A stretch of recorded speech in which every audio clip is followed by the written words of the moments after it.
existen más motivos, Señor, venimos sorprendidos.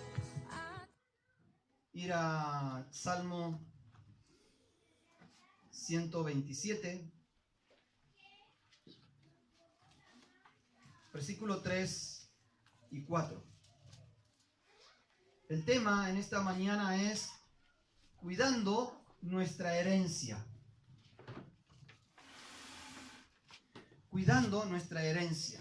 Los sistemas financieros nos brindan cajas de seguridad, plazos fijos, seguros contra incendios, seguros contra robo. La sociedad a veces nos quiere brindar seguridad para cuidar nuestra herencia física. Pero Dios piensa en otra cosa cuando piensa en herencia. Por eso dice el salmista: he aquí, herencia de Jehová son los hijos, y cosa de estima el fruto del vientre. Como saetas en manos del valiente, así son los hijos habidos en la juventud. Quiero decirte que hay una intencionalidad en la palabra de esta mañana. Y es que estamos pensando, la próxima semana comenzamos nuestro tiempo de escuela bíblica, de escuela de estudio de la palabra, en el cual desde los pequeños hasta los adultos todos tenemos espacio para poder ser instruidos. Pero ¿cuán mayor responsabilidad tenemos sobre nuestros hijos? Porque ya soy responsable por mí mismo, pero es que yo tengo 2 pies, gracias a Dios tengo un coche, que puedo, y ahora puedo hasta venirme andando desde mi casa, y no hay ningún problema, tengo 52 años.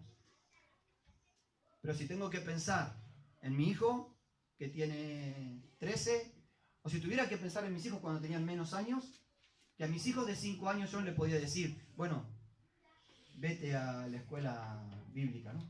Era también parte de mi responsabilidad. Entonces, considerar cuál es la herencia de Dios para nosotros en la vida de nuestros hijos. Cuando pensamos en la familia del siglo XXI, seguramente surgen preguntas en nuestra mente. Algunos se preguntarán si los principios de la Biblia son aplicables para nosotros hoy en día. En pleno siglo XXI, si podríamos seguir aplicando los principios de la Biblia para nosotros. Si es pertinente que vayamos a la Biblia para ver cómo educar a nuestros hijos, cómo debe ser la relación en el matrimonio, cómo debe ser la relación de los hijos con los padres. Y esta no es una pregunta menor. Realmente es una pregunta trascendental. Porque nosotros podemos experimentar con muchas cosas. Quizás podemos experimentar con una comida y equivocarnos de receta. Que no pasa nada.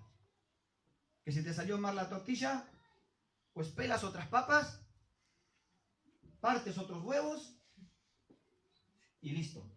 Y volvemos a intentar. ¿Cuánto le ha pasado esto con alguna comida? Pero es que con la familia no tenemos esa oportunidad. Es que con la familia no tenemos la oportunidad de probar recetas. De ver si esta receta funciona y si no, voy a ver la otra. Eso es lo que nos pasa en nuestra sociedad. Nuestra sociedad nos dice algo hoy. Algo hoy te dicen los sociólogos. Algo hoy te dice nuestra cultura. ¿Para qué? Para que dentro de 5 años te digan, ¿saben qué? Lo que planteamos hace 5 años atrás, estábamos equivocados. Y tú te dices, guay, ¿y ahora qué hago? Es como que ahora me vengan a decir que la tortilla de patatas no se hace con huevos, ¿no? O sea, no me pueden cambiar las reglas del juego. Sin embargo, la sociedad, en cuanto a la familia, nos va cambiando la regla del juego permanentemente. Lo que hoy nos parece palabra santa, no se crea, dentro de 5 o 10 años quizás surjan nuevas teorías, nuevas ideas. Y lo que hoy nos parece anticuado, hace algunos años atrás, era la forma de hacer las cosas. ¿O no lo dicen así los abuelos? En mi época, las cosas se hacían así. Pero si entonces yo tengo que basarme en algo que cambia tanto, qué inseguridad, ¿no? Si yo me baso en opiniones que pueden cambiar porque cambió la cultura, porque cambió la sociedad, entonces estoy edificando sobre arenas movedizas. Estoy edificando sobre un médano. ¿Saben lo que es un médano? Bueno, Un médano es una montaña de arena. Y lo interesante es que el médano, bueno, así le decimos nosotros, no sé cómo le llamarán aquí a una montaña de arena. De arena. Pero lo interesante es que una montaña de arena, de repente está en un desierto, viene una de estas tormentas, una duna, y la cambia de lugar. De repente la duna estaba aquí, y después de la tormenta la duna pasa a estar aquí. Entonces yo no puedo edificar mi familia sobre algo que hoy me opinan de una manera y mañana me opinan de otra. Por lo tanto, es pertinente preguntarme, ¿la Biblia será importante para mí en este tiempo? Sí, porque los cielos y la tierra pasarán, pero mi palabra no pasará. Porque podrán pasar las culturas y podrán pasar las modas, pero los principios de la palabra de Dios permanecen para siempre. Si yo quiero edificar sobre algo sólido, pues entonces bien haremos en ver los principios de la palabra de Dios.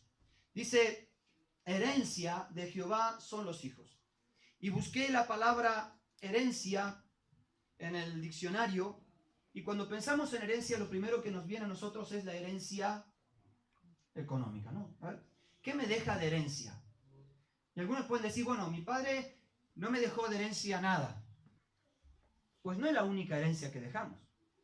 Hay herencia genética.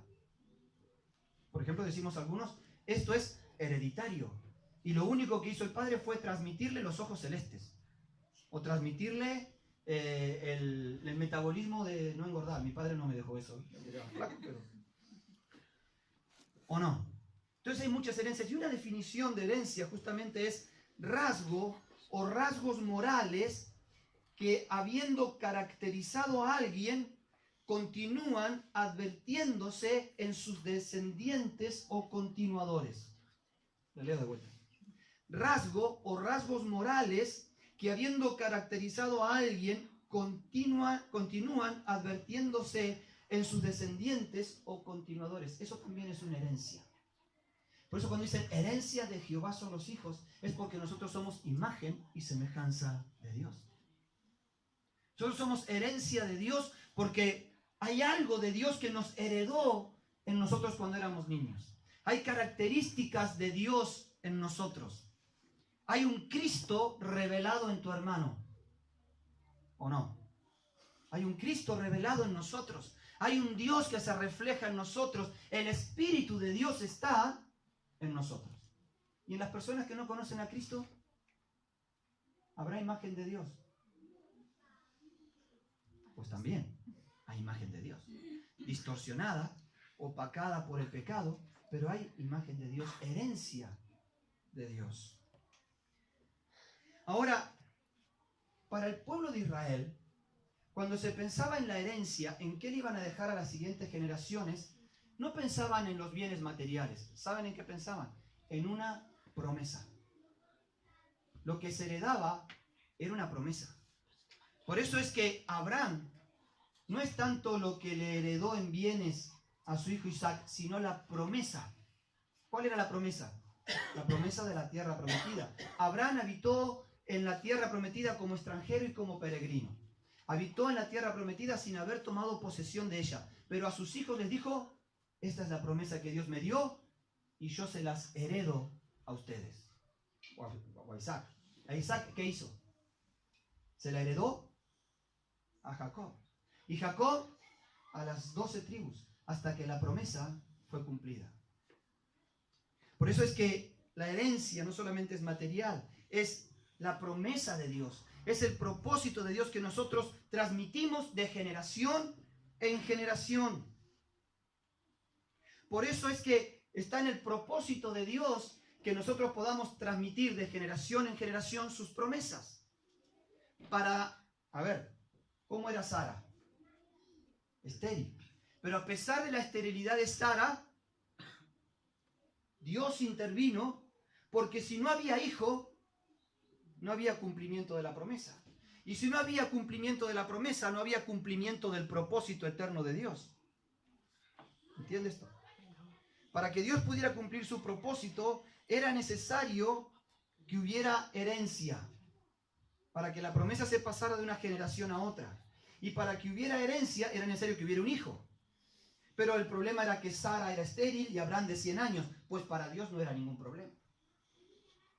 Porque Dios hará lo suficiente para cumplir su propósito. Por eso, aún cuando Raquel también era estéril, Dios intervino para gestar. Y no solamente Raquel, sino también Rebeca. Bueno, primero Rebeca, después Raquel. También era estéril. Es que en la esterilidad no hay cumplimiento de la promesa. Es en lo transgeneracional. Por eso es que las promesas que Dios pone sobre mi vida, no tengo que pensar que son solo sobre mi vida, son para mi vida y para la vida de mis hijos.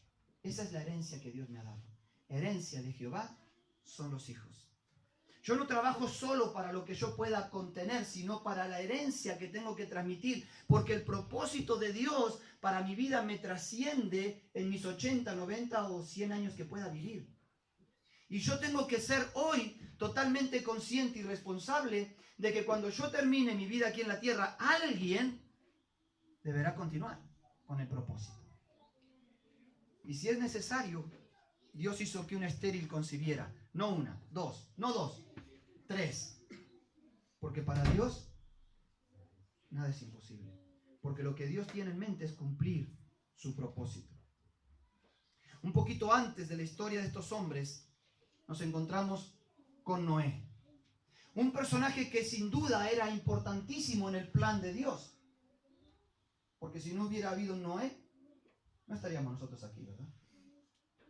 Si no hubiera habido un Noé, la cosa hubiera terminado en el diluvio hace miles de años atrás.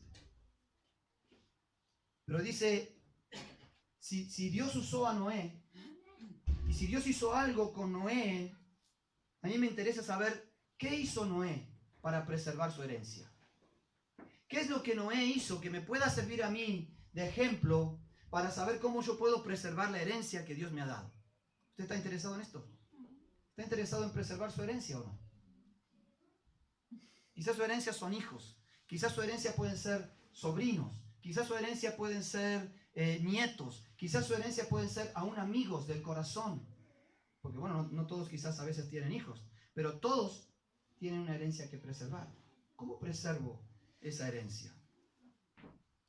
Noé, alguien que preservó su herencia. Dice Hebreos capítulo 11, versículo 7.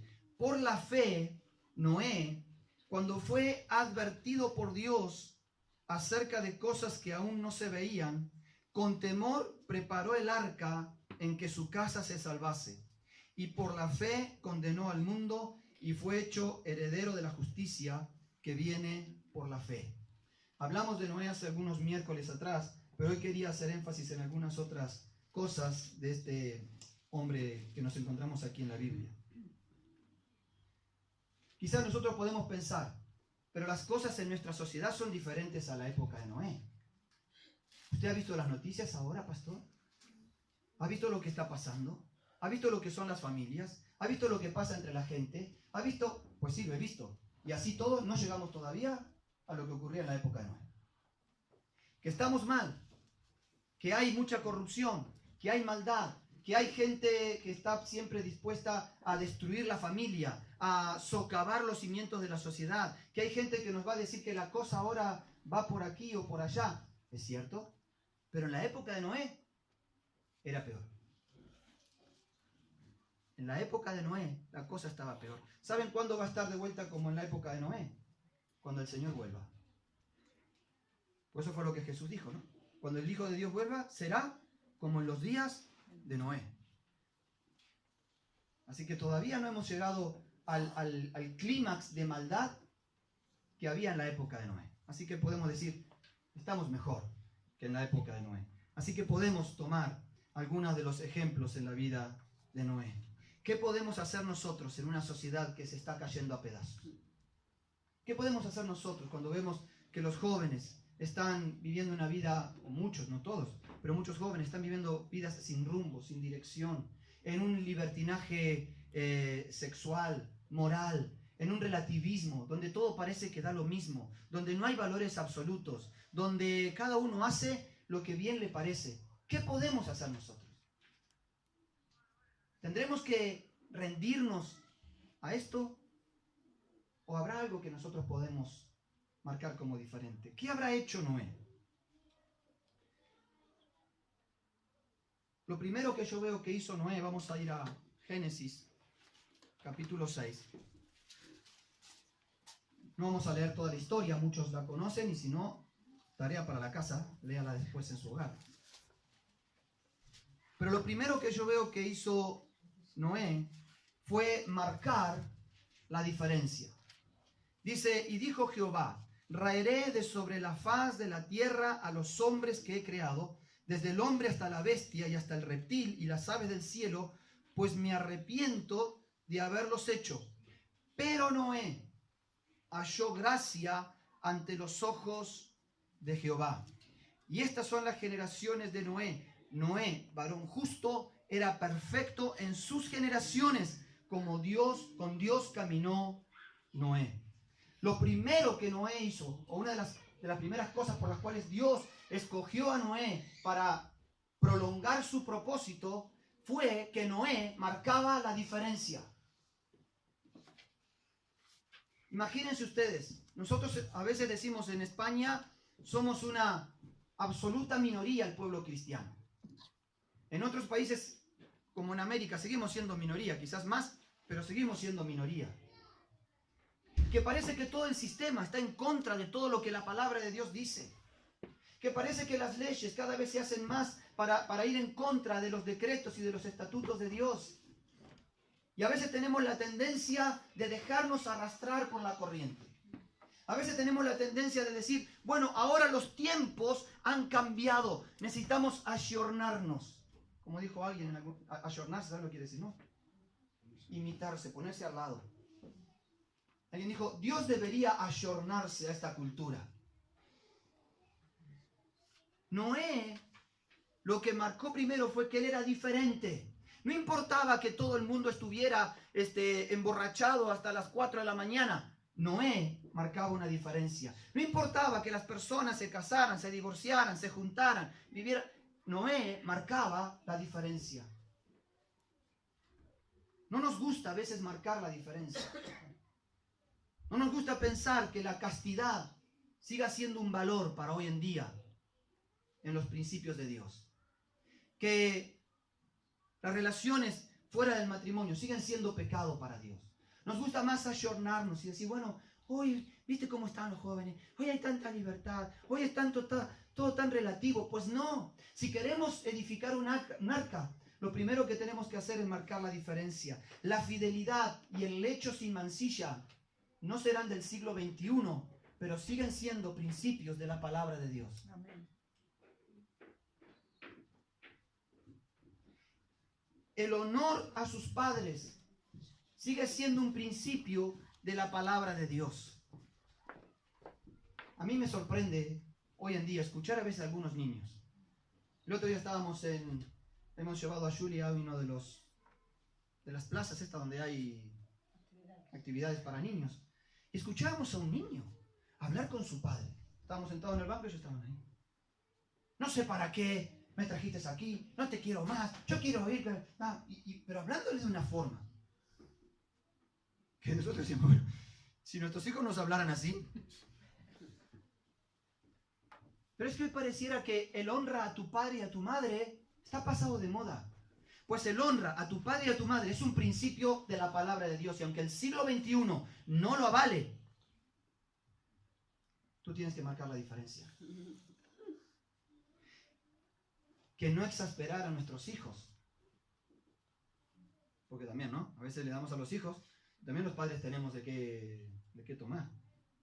Ser sencillos y humildes de corazón. Siglo XXI, que te van a pasar por encima, te van a pisotear, que cómo tú vas a ceder. ¿Cómo? No, en el siglo XXI tú tienes que pararte. En el siglo XXI es la fuerza del yo puedo, de mis derechos.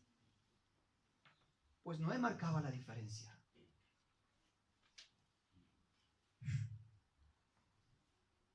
Todas estas cosas no son del siglo XXI, pero tampoco eran de la época de Noé. No es que en la época de Noé la gente era casta, No es que en la época de la gente de Noé, la gente era humilde y pacífica. Lo que te quiero decir es que Noé pudo ir en contra de la corriente y por lo tanto nosotros podemos hoy, en el siglo XXI, decir yo quiero ir a los principios de la palabra de Dios. Marcó la diferencia. Lo segundo que hizo Noé fue mirar las advertencias. Versículo 13. Y dijo pues Dios a Noé: he decidido el fin de todo ser, porque la tierra está llena de violencia a causa de ellos, y he aquí que yo los destruiré con la tierra. Noé tomó en serio la advertencia de la palabra de Dios. Noé no dijo, bueno, debe ser un chiste. ¿Vieron cómo a veces nosotros amenazamos a nuestros hijos? Hay algunos padres que amenazan a sus hijos. Vení acá, vení acá que te voy a arrancar la cabeza, te voy a sacar las orejas. Y algunos padres le hablan así a sus hijos, ¿no? Y los hijos no le dan ni 5, no le dan caso, por una simple razón. Saben que el padre no le va a arrancar la cabeza. Saben que la amenaza no se va a cumplir. Pero Noé le creía a Dios. Y cuando Dios dijo, yo voy a sacar a toda la gente de la tierra, Noé dijo, atención. Yo voy a prestar atención a las advertencias, a los carteles de advertencia. ¿Qué peligro es? Hay 3 cosas que a nosotros nos pueden pasar con los carteles de advertencia. Uno es desconocer las señales, o sea, no saber qué me dice el cartel. Quizás puedo ir en la ruta y encontrarme un cartel que tiene un camino marcado todo así en curvas y un auto. Y yo puedo pensar, decir, vaya pulso que tuvo el que hizo el cartel, ¿no? Y no entender que eso me está hablando de que vienen curvas peligrosas. Quizás esto es muy básico, pero hay veces que nosotros podemos no conocer directamente las señales. Como no conocemos a veces la palabra. En una ocasión, una hermana se había enojado mucho con un hermano de la iglesia. Y entonces había dejado de venir a la iglesia. Me la encontré por ahí. Y le digo, ¿qué te pasa? No, es que pastor, yo estoy muy mal. ¿Y por qué? Porque yo le presté plata a un hermano de la iglesia y el hermano no me la devolvió. Vale. Le digo, ¿y tú sabes cuál es la advertencia? ¿Qué advertencia? Digo, está en la palabra. La palabra de Dios dice, no salgas fiador de tu hermano para que siga siendo hermano. Y si le prestas algo a alguien, no esperes que te lo devuelva. Ah, eso yo no lo leí. Ah, eso yo no lo sabía. Ah, ahora estás enojada por esto que no lo estoy justificando el que no le devolvió la plata. Pero ¿cuántas cosas nosotros hacemos porque no conocemos las advertencias? Porque no leemos la letra chiquita del contrato. ¿O no te ha pasado? Con una tarjeta de crédito que de repente después te dan la caña y te dicen, ¿y eso dónde estaba? En la letra pequeña del contrato. Es que si nosotros no leemos la palabra y no leemos la letra pequeña de la palabra, por si quiere tomarlo así, no conocemos las advertencias, corremos serio peligro. Noé estuvo atento a las advertencias. Otra cosa que puede ser es que directamente ni las veamos, ni las advirtamos. Aparcas en un lugar y de repente aparece una multa. Entonces, ¿por qué la multa? Porque era prohibido estacionar. Entonces, ¿y dónde está? Y entonces detrás de un árbol, entre medio de las hojas, aparece el cartel. Y a veces hay señales que no vemos. Nos distrajimos del camino. Miramos para otro lado. Estábamos atentos de otra cosa y la señal de alerta se nos pasó por alto. Y lo más triste es cuando deliberadamente las ignoramos. Máxima 120. Ah, pero este da 160. peligro, advertencia. ¿Nos pasa o no? Y nos pasa en la vida con cosas concretas, pero nos pasa en las cosas eternas, como tiene que ver con la familia. A veces ni conocemos los principios de Dios para la familia. Es que, pastor, yo me paré delante del altar y el pastor ahí me bendijo a mí, a mis hijos y y ya está, y ya cumplí. Pero a ver, hay un montón de principios después. Tu bendición delante del altar es el comienzo de un largo camino que tú tendrás que ver las señales de advertencia para no tener accidentes. Noé era un hombre que estuvo atento a las advertencias de Dios. Dice en Hebreos, por la fe, Noé, cuando fue advertido. No sé cómo hacemos para que podamos entender que Dios en su palabra no es un decálogo de prohibiciones, sino una gran variedad de advertencias. Dios nos advierte de los peligros que tenemos que enfrentar. Dios te advierte de los peligros que enfrentan tus hijos. Dios te advierte de los peligros que enfrenta tu matrimonio. Dios te advierte de los peligros que estamos enfrentando. Veamos las advertencias. Porque si no nos puede pasar como este. No sé si llegan a ver. Sander Venecia, no sé si vieron las noticias. Una joven promesa del surf, 16 años, arrasado por el huracán Irma, porque él quiso coger la ola perfecta. 16 años. Ahora yo digo, todo el mundo hablaba del huracán Irma. Todo el mundo sabía que era el huracán más peligroso que había habido en el Atlántico. Todo el mundo sabía de las catastróficas consecuencias del huracán. Y a pesar de las advertencias, ¿se va a surfear? Es una muerte absurda. ¿O no? Es una muerte ridícula. Pero así de ridículo y de absurdo son las cosas que a veces nos pasan a nosotros por no ver las advertencias de Dios.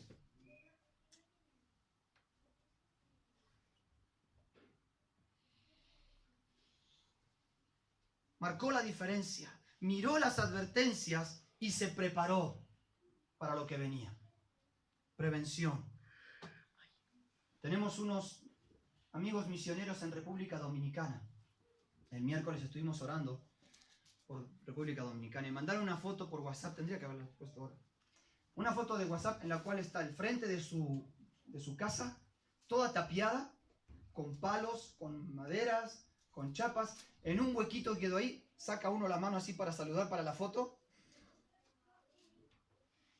Tapiaron su casa. Ahora, el día estaba genial. Una foto a pleno sol. Una foto donde no se movía una hoja. Y uno dice, ¿qué hacen estos? ¿Por qué le ponen madera a su casa? Porque entendieron la advertencia de que venía un huracán a su tierra. Y entonces no se podían quedar sin hacer nada. Hermanos, nosotros tenemos que ver el huracán que está viniendo sobre la familia. Son más los divorcios que los casamientos. Cada vez más se van normalizando los casamientos de personas de igual sexo.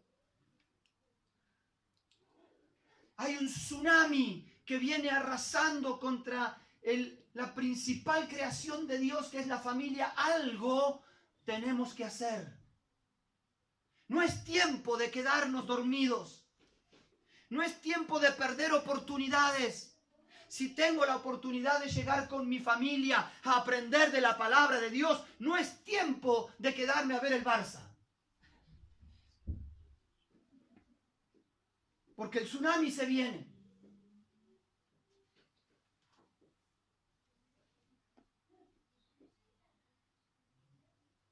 Se preparó Noé. ¿Cómo se preparó? Cogió los diseños de Dios. No era solamente hacer un arca. Imagínense si a nosotros nos dicen, va a haber una lluvia, pero dentro de 120 años. Entonces, que la haga la generación que viene. Que de esto se ocupe los que vienen. 120 años, yo ni voy a estar acá dentro de 120 años. Y a veces tomamos esta actitud. Que es una indicación. Y le dijo, lo harás de esta madera, lo harás de esta altura, lo harás de este largo, le pondrás tantas ventanas. El diseño es importante, ¿o no? Imagínense que el que se le hubiera querido inventar la cuchara, en el diseño hubiera hecho un tenedor. Algunos dicen, yo tengo tanta suerte que cuando llueva sopa, tengo un tenedor en la mano. El diseño es importante, ¿o no? El diseño de la cuchara es importante. El diseño del tenedor es importante. El diseño de la familia es mucho más importante. ¿Cuál es el diseño de Dios? ¿Qué es lo que Dios determinó para nosotros? Tomó, como decíamos, el diseño de Dios. La palabra de Dios tiene diseño para nosotros. No os unáis en yugo desigual. Esposas, amad a vuestros, esposos, amad a vuestras mujeres como Cristo amó a la iglesia. ¿Quieres amar un arca en que se salve tú y tu familia? Empieza a amar a tu esposa como Cristo amó a la iglesia. Esposas, respeten a sus maridos como la iglesia se sujeta a Cristo en amor. Hijos, me alegro que haya algunos hijos aquí escuchando. Obedeced a vuestros padres, porque esto les traerá larga vida. Diseño de Dios, esto no cambia. Instruye al niño en su camino, diseños de Dios. Pagó el costo de la construcción. Noé no esperó una subvención del Estado, no contrató a unos constructores o albañiles o carpinteros, mejor dicho. Él pagó el costo de la construcción, invirtió 120 años en la famosa arca. 120 años trabajando en lo mismo. ¿Para qué? ¿Para qué? No pierda de vista el propósito. Para que su familia se salvase. No era para que les dieran el premio al arca más grande de la tierra. No era para que salieran el récord Guinness. No era para que su nombre saliera en la portada de la revista People. Era para que su familia se salvase. Si no vale la pena invertir tiempo, invertir energía, invertir recursos para que mi familia se salve, ¿para qué vale la pena invertirlo? Dígame. Si no vale la pena invertir en ese arca, ¿en qué vamos a invertir? Es que tengo que cancelar la hipoteca, vale, pero no puedes tener tanto carga horaria que no puedas compartir con tus hijos un tiempo de calidad.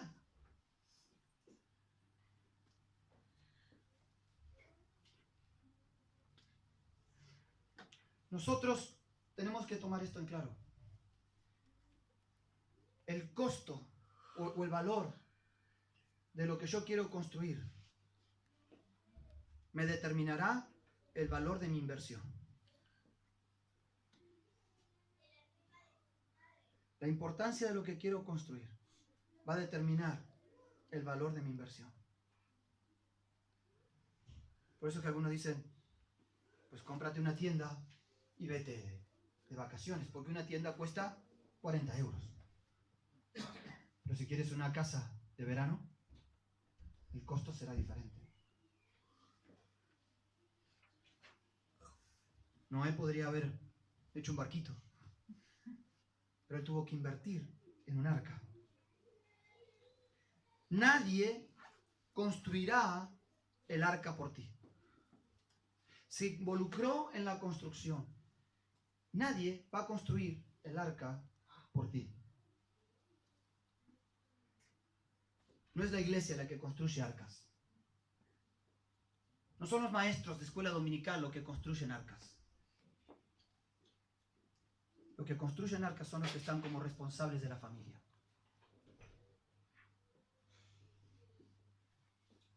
¿En qué inviertes?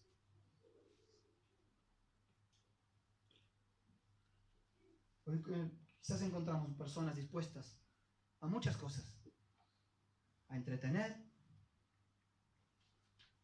a suplir necesidades. Hay padres que pueden darle a sus hijos entretenimiento, el plato de comida, pero no le dan un arca. Si no le das un arca, la tormenta viene. No necesitamos una palabra profética diferente. Jesús dijo ya. Los tiempos lo están mostrando. Tú debes construir tu propia arca. Y por último, marcó una diferencia. Miró las advertencias, se preparó y fue movido por un propósito. Fue movido por un propósito. Lo que le movía a Noé era ese propósito que Dios le había marcado. Por la fe, Noé, cuando fue advertido por Dios de cosas que aún no se veían, edificó un arca en la cual se salvase él y su casa. ¿Saben que las señales están? Las señales de una crisis en tus hijos están. Las señales de una crisis en tu matrimonio están. Las señales de un problema en tu vida espiritual están. Están las señales. No las ignores. Haz algo con ellas.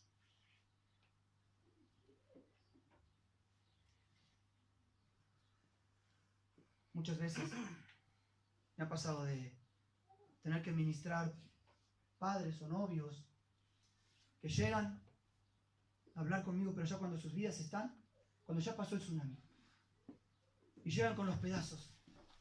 Dicen, pastor, ¿qué podemos hacer con esto? ¿Y qué es esto? Esto era mi hogar. Esto era mi noviazgo. Esto era mi familia. Esto era antes. Pero pasó un tsunami y esto es lo que quedó.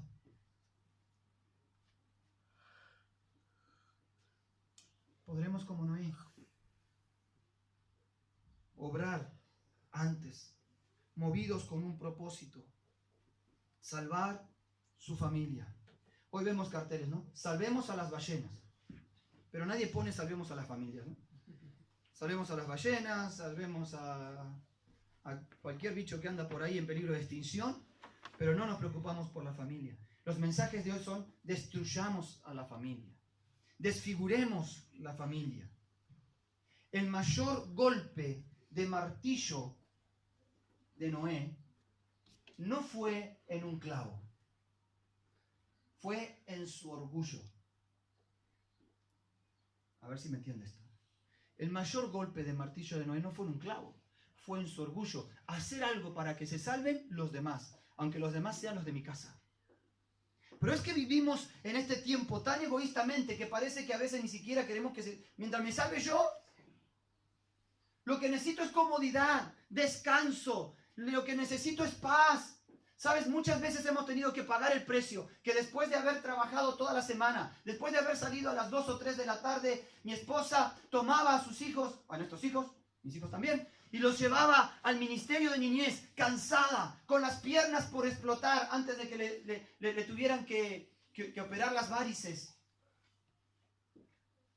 Pero les hablo de esto porque quiero que entiendan que a veces tienes que pensar que lo que estás haciendo es más importante, aunque tu cansancio, aunque tu comodidad, aunque tu tiempo. El otro día yo me alegraba, porque estábamos con el coro un domingo a las 5:30 de la tarde, después de haber estado aquí toda la mañana, después de haber estado en el culto, y a las 5 de la tarde 2 madres vinieron con sus hijos para que cantaran y se comieron todo el ensayo, pero solo para que sus hijas cantaran. Yo digo, algo puede pasar cuando hay padres que están invirtiendo en sus hijos de esta manera.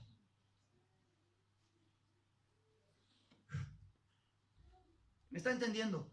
Movido con un propósito. Mientras otros andaban por la vida, Noé, ¿qué hacía? Martillaba, construía. Mientras otros veían cómo disfrutar el tiempo, Noé construía. Mientras otros pensaban cómo atesorar más riquezas, Noé construía. Mientras otros comían y bebían y se daban en casamiento, como dice la palabra, Noé construía un arca para que su familia se salvase. Cuando conocí a Dios, fui el primero creyente en mi familia, tenía 16 años. Y me iba a la escuela dominical, que era a las 10 de la mañana, no 11:30 o a las 11, a las 10 de la mañana. Y salía de mi casa solo, nadie me despertaba. No me despertaban para ir a la escuela, menos me iban a despertar para que viniera a la iglesia. Nadie me despertaba, ponía el despertador. Me tenía que despertar a las 9, 8:30, 9. Cogía mi bicicleta y me iba en bicicleta a la escuela dominical, con mi Biblia en un bolso, porque no la podía llevar bajo el brazo porque en bicicleta no. Y llegaba. ¿Y sabe lo que veía? Veía a las familias llegar a la iglesia. 10:15. Pero las veía llegar. Y llegaban, y entonces iban los niños a sus clases. Ahí me encontraba con algunos jóvenes, nos íbamos a las clases. Los adultos, los más pequeños. Y a mí me decía, wow. Lo que no entendía era por qué otros no iban. Eso es lo que no entendía. Lo que no entendía era cómo otros podían optar por otra cosa. El diseño de Dios. Los hijos entraron. No solamente los hijos, sino que se les llenó de animales. ¿Y te has puesto a pensar alguna vez cómo hizo Noé para que le entraran todos los animales? ¿Cómo hizo Noé? No hizo nada. No hizo nada. Simplemente había un arca apta conforme al diseño de Dios y fue suficiente para que se llenara. Haz un arca en el diseño de Dios y será suficiente. Solo a ti será